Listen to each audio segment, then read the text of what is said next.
Et moi, le coup qui me fait le plus mal, c'est le fait que vous ne croyez pas qu'il y a la possibilité de changer les choses. Vous ressemblez aux savants de l'Azhar dans les années 20. Oh non, il n'y a rien à faire.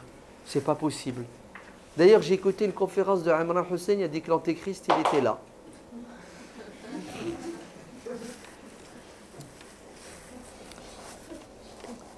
Alors je conclus. On ne veut pas de guerre. Dieu ne veut pas la guerre. Dieu n'aime pas la guerre. La guerre, nous musulmans, nous est imposée.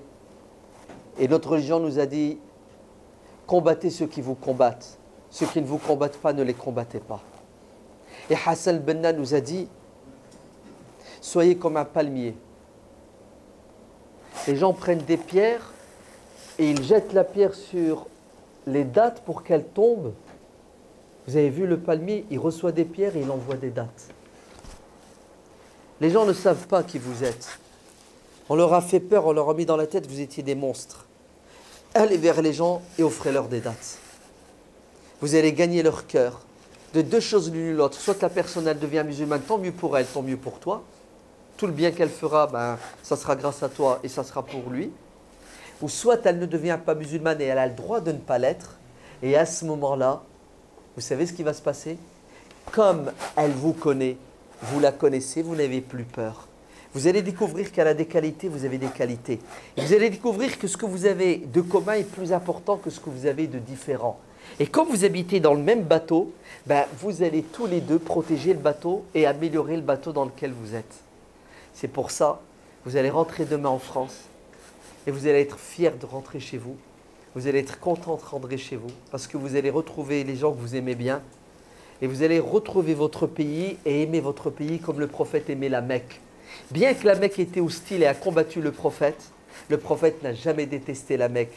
Quand on l'a forcé à partir, il a pleuré et il a dit « Seigneur, si… » il a dit à la Mecque, il a parlé à son pays, à la Mecque, « Si ton peuple ne m'avait pas acculé à partir, je ne partirai pas, je resterai. » Malgré l'hostilité de certaines personnes, malgré des choses qu'il voyait, qu'il entendait, qui lui déplaisaient, le musulman n'est pas un déserteur et un lâche.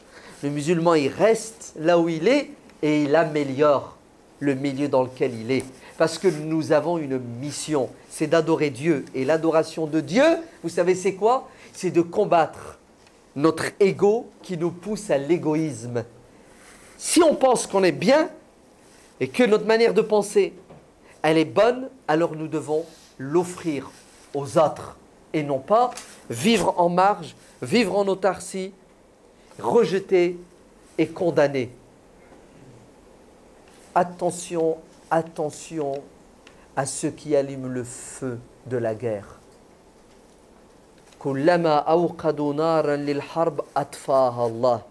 Toutefois qu'ils allument, toutefois qu'ils mettent le feu aux poudres, Dieu éteint.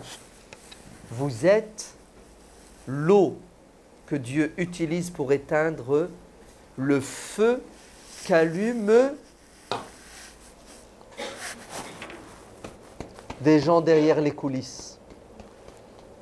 Soyez des médecins, soignez les gens. Soyez des pompiers, éteignez les feux. C'est ça notre rôle, notre mission sur terre, là où nous sommes, et en particulier dans notre pays.